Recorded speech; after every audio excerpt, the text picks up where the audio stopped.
हाँ, आज के इस छोटे से वीडियो लेक्चर में हम लोग कैपेसिटर और उसकी कैपेसिटी पर बातचीत करेंगे।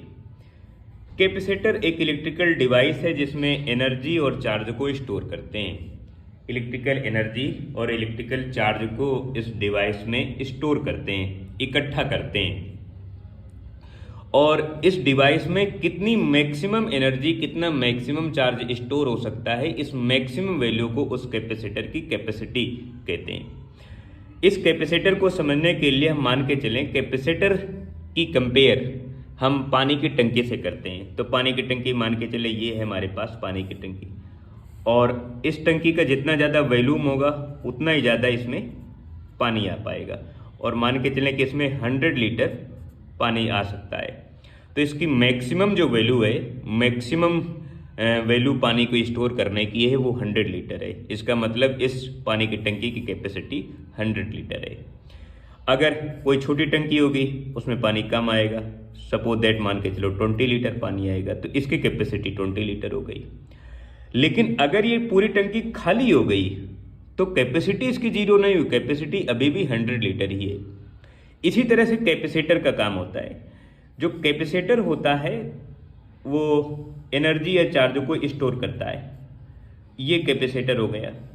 अब कैपेसिटर में कितनी एनर्जी स्टोर होगी, इस एनर्जी की मैक्सिमम वैल्यू को हम लोग कहते हैं कैपेसिटर की कैपेसिटी कहते हैं। अब मान के चलें कि इसमें एनर्जी की जो मैक्सिमम वैल्यू स्टोर हो रही है वो 100 जूल स्टोर हो रही है, तो इसकी कुछ ना कुछ कैपेसिटी होगी। और कैपेसिटी को किसी न किसी पैरामीटर से हम डिफाइन करते हैं। कैपेसिटर में दो काम होते हैं, एक तो charging of the capacitor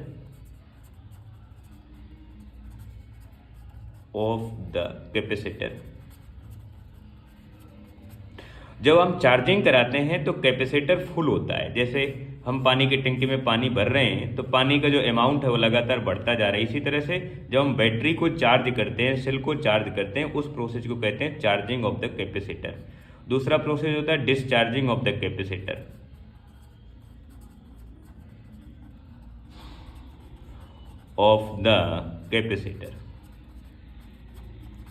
capacitor को डिस्चार्ज करते हैं। जब कैपेसिटर को डिस्चार्ज करेंगे तो यहाँ पर जो इलेक्ट्रिक फील्ड की जो वैल्यू है वो टाइम के रिस्पेक्ट में डिक्रीज होगी। जो इलेक्ट्रिक फ्लक्स है वो भी टाइम के रिस्पेक्ट में डिक्रीज होगा। और एक टाइम ऐसा आएगा कि जो कैपेसिटर है वो फुली डिस्चार्ज हो जाएगा, एम्प्टी हो जाएगा, उसमें जो चार्ज का अमाउंट है वो जीरो हो जाएगा। लेकिन कैपेसिटी अभी भी उतनी है जितनी पहले थी। कैपेसिटर तीन तरह के होते हैं। पहला पैरेलल प्लेट कैपेसिटर। डिजाइन के बेस में कैपेसिटर तीन तरह से बनाए जा सकते हैं। एक तो पैरेलल प्लेट कैपेसिटर,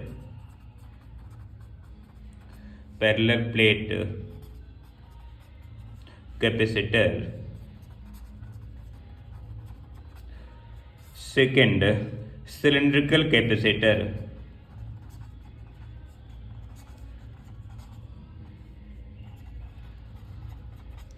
और थर्ड स्फेरिकल कैपेसिटर।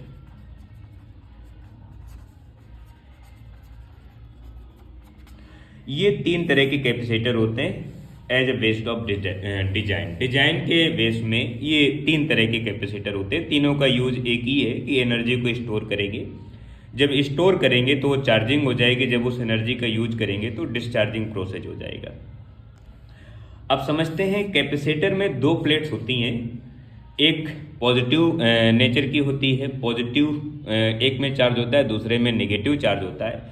और दोनों में जो चार्ज का अमाउंट होता है वो इक्विवेलेंट होता है। जैसे एक ये प्लेट हो गई और दूसरी प्लेट ये हो गई। किसी भी डिजाइन की दोनों प्लेटें हो सकती हैं, दोनों सेम डिजाइन की हो सकती हैं, दोनों का एरिया सेम हो सकता है, दोनों का एरिया डिफरेंट हो सकता है, बट और एक ये प्लेट हो गई, दूसरी ये प्लेट हो गई, दोनों का जो एरिया है, ये एरिया इस तरह से ये प्लेट हो गई, दूसरा ये एरिया हो गया। दोनों का एरिया सेम हो सकता है या दोनों का एरिया डिफरेंट हो सकता है। दोनों की डिजाइन एक ही जैसी हो सकती है या डिफरेंट हो सकती है, बट आइडियल कैपेसिटर में दोनों की डिजाइन हम एक जैसी लेते हैं, एरिया भी एक ही जैसे। यहाँ पर दोनों का एरिया और डिजाइन डिफरेंट है।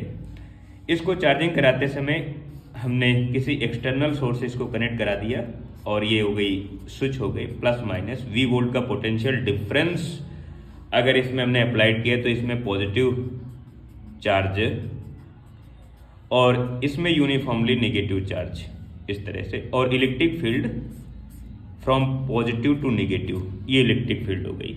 तो इलेक्ट्रिक फील्ड टाइम के रिस्पेक्ट में वेरी कर रही है, बिकॉज ये जहाँ पर जो चार्ज स्टोर हुआ है वो इकट्ठा नहीं आया है। मान के चलें कि यहाँ पर 1000 कूलाम का चार्ज स्टोर हुआ है, तो 1000 कूलाम चार्ज इकट्ठा नहीं आया है, ये धीरे धीरे आ रहा है। मान लेते हैं कैपेसिटर को चार्ज होने में मान के चलें कि 100 सेकेंड का टाइम लगा, और 100 सेकेंड में 1000 कूलाम चार्ज स्टोर हो गया। इसका मतलब 1 कूलाम जो चार्ज स्टोर होगा, या 1 सेकेंड में जो चार्ज स्टोर हो रहा है वो 10 कूलाम का चार्ज स्टोर हो रहा है। तो 1 सेकेंड में 10 कूलाम का चार्ज स्टोर हो रहा है, तो इसका मतलब 100 सेकेंड में 1000 कूलाम का चार्ज स्टोर हो गया। तो चार्ज टाइम के रिस्पेक्ट में अपनी वैल्यू को वेरी कर रहा है। जब चार्ज अपनी वैल्यू को टाइम के रिस्पेक्ट में वेरी कर रहा है, तो हम ये कह सकते हैं कि जो dq डिवाइड बाई dt है वो चेंज हो रहा है, और dq बाई dt चेंज हो रहा है। तो यहाँ पर जो कैपेसिटर मैंने बनाया, ये कैपेसिटर बनाया किसी भी डिजाइन का, यहाँ पर जो इलेक्ट्रिक फील्ड की वैल्यू है वो टाइम के रिस्पेक्ट में चेंज हो रही है। ये आपके पास V वोल्ट का पोटेंशियल डिफरेंस, और ये स्विच हो गई। तो ये यहाँ पर ये तो कैपेसिटर की प्लेट है, ये कैपेसिटर की प्लेट है, और ये electric field line from positive to negative की तरफ मूव कर रही हैं। और यहाँ पर एक वर्चुअल गाउसियन सर्किल बनेगा, बिकॉज यहाँ पर जो चार्ज की वैल्यू है वो टाइम के रिस्पेक्ट में चेंज हो रही है। जब इसकी वैल्यू टाइम के रिस्पेक्ट में चेंज हो रही है, तो हम ये कह सकते हैं कि यहाँ पर फ्लक्स की वैल्यू भी चेंज हो रही है। इस हिसाब से during charging and during discharging dE by dt ये चेंज होता रहता है, और d phi e divide by dt ये भी चेंज होता रहता है, बिकॉज चार्जिंग हो रही है। तो चार्ज का जो अमाउंट है वो टाइम के रिस्पेक्ट में इंक्रीज डिक्रीज होता रहता है। अब बात करते हैं कैपेसिटर की कैपेसिटी में। सबसे पहले हम लोग बातचीत करेंगे पैरेलल प्लेट कैपेसिटर की। Capacity of parallel plate capacitor, इस कैपेसिटर की कैपेसिटी की बातचीत करेंगे। अब यहीं से एक एप्लीकेशन समझते हैं कि जो पोटेंशियल डिफरेंस है, और पोटेंशियल डिफरेंस की वजह से यहाँ पर जो चार्ज का अमाउंट स्टोर हुआ Q और Q, एक तरफ पॉजिटिव Q एक तरफ नेगेटिव Q, तो ये positive Q and negative Q में मैग्नीट्यूड तो Q है, और ये डायरेक्टली प्रोपोर्शनल है पोटेंशियल डिफरेंस का, तो Q डायरेक्टली प्रोपोर्शनल V, और अगर Q इक्वल टू CV लिखते हैं तो C यहाँ पर एक कांस्टेंट है, इस कांस्टेंट को कहते हैं कैपेसिटी ऑफ द कैपेसिटर। तो C इक्वल टू आप लिख सकते हैं Q बाई V, इसकी यूनिट है फैरेड, तो ये फैरेड हो गया। अब हम पैरेलल प्लेट कैपेसिटर की कैपेसिटी पर बातचीत कर रहे हैं। जैसे ये हमारे पास एक कैपेसिटर की प्लेट हो गई, और इस कैपेसिटर को चार्ज करने के लिए हमने इसको एक्सटर्नल सोर्स से कनेक्ट करा दिया, ये स्विच हो गई, प्लस माइनस V वोल्ट का पोटेंशियल डिफरेंस। ध्यान रखना कि इस प्लेट का एरिया कुछ न कुछ है, इस एरिया को हम A लिख देते हैं, इस प्लेट का कुछ न कुछ एरिया है, इसे हम A लिख देते हैं। दोनों प्लेट की जो सेपरेशन डिस्टेंस है वो D हो गई। दोनों प्लेटों की डिजाइन, जैसा मैंने अभी आपको बताया कि दोनों प्लेटों की डिजाइन शेप साइड एक जैसी हो सकती है, डिफरेंट हो सकती है, दोनों प्लेट्स का एरिया सेम हो सकता है, डिफरेंट हो सकता है, बट आइडियल कैपेसिटर को बनाने के लिए दोनों प्लेट का जो एरिया है, डिजाइन है, दोनों सेम रखते हैं। तो ये पैरेलल प्लेट कैपेसिटर हो गया है। पैरेलल प्लेट कैपेसिटर की फर्स्ट प्लेट हो गई और ये सेकंड प्लेट हो गई। इसको जो हमने एक्सटर्नल सोर्स से कनेक्ट करा दिया तो ये पॉजिटिव, इसमें चार्ज डिस्ट्रीब्यूट हो गया यूनिफॉर्मली, और इसमें यूनिफॉर्मली नेगेटिव चार्ज डिस्ट्रीब्यूट हो गया। Electric field lines from positive to negative move करेंगे, तो ये इलेक्ट्रिक फील्ड लाइंस हैं, ये इलेक्ट्रिक फील्ड लाइंस। अब यहाँ पर आपको मालूम है फ्रॉम गाउसियन सरफेस और फ्रॉम गाउसियन एप्लीकेशन से अगर किसी भी चार्ज प्लेट में इलेक्ट्रिक फील्ड की वैल्यू कैलकुलेट करते हैं तो E equal to sigma divide by epsilon naught लिखते हैं। सिग्मा सरफेस चार्ज डेंसिटी है और सिग्मा की जगह आप Q डिवाइड बाई A लिखेंगे तो A by epsilon naught. Sigma equal to Q divide by A surface charge density, यहाँ पर जितना चार्ज डिस्ट्रीब्यूटेड है उस चार्ज की वैल्यू और जितने एरिया पर ये चार्ज डिस्ट्रीब्यूटेड है उस एरिया की वैल्यू, तो इसे हम लोग कहते हैं surface charge density Q by A coulomb पर मीटर स्क्वायर। ये इलेक्ट्रिक फील्ड की वैल्यू हो गई। अब यहाँ पर पोटेंशियल डिफरेंस जो डेवलप होगा, उस पोटेंशियल डिफरेंस का इलेक्ट्रिक फील्ड के साथ रिलेशन है E equal to V divide by D. D is a separation distance of both plate of the capacitor and V equal to E times D.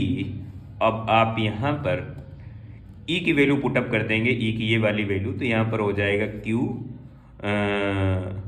Times D divide by A epsilon not. इसके बाद आपको capacitor की capacity का formula मालूम है, C equal to Q by V. तो Q और V की वैल्यू ये पूरी पुटअप करेंगे तो Q D divide by A epsilon naught. और अगर आप इसे कैलकुलेट करते हैं तो C इक्वल टू Q से Q कैंसिल आउट हो जाएगा, तो हो जाएगा Q से Q कैंसिल आउट, तो आपके पास वैल्यू बचेगी A epsilon not divide by D. ये कैपेसिटर की कैपेसिटी आ गई उस टाइम जब इस कैपेसिटर में एयर या वैक्यूम है। लेकिन अगर आप मीडियम पर कैलकुलेट करेंगे, फॉर मीडियम, तो Cm इक्वल टू यहाँ पर मीडियम का डाइलेक्ट्रिक कांस्टेंट आ जाएगा A epsilon not times epsilon r divide by D. और यहाँ पर एप्सिलॉन r को रिलेटिव परमिटिविटी कहते हैं, जिसे आप मीडियम का डाइलेक्ट्रिक कांस्टेंट भी कह सकते हैं। कई बार epsilon r equal to small k को यूज करते हैं, इसे भी डाइलेक्ट्रिक कांस्टेंट कहते हैं। ये यूनिटलेस और डायमेंशनलेस फिजिकल क्वांटिटी होती है। अगर आप इसकी जगह ये जितने में मैं सर्कल कर रहा हूँ, इतने की जगह आप C पुटअप करना चाहेंगे तो C, और इसकी जगह आप C पुटअप कर देंगे, तो ये आपके पास मीडियम में जो कैपेसिटर की कैपेसिटी आ रही है वो डाइलेक्ट्रिक के साथ रिलेशन बन जाएगा Cm equal to C times epsilon r। Epsilon r dielectric constant है उस मटेरियल का जिस मटेरियल को यहाँ पर हमने फिलअप किया। तो ये कैपेसिटर की कैपेसिटी से एक छोटा सा वीडियो लेक्चर था।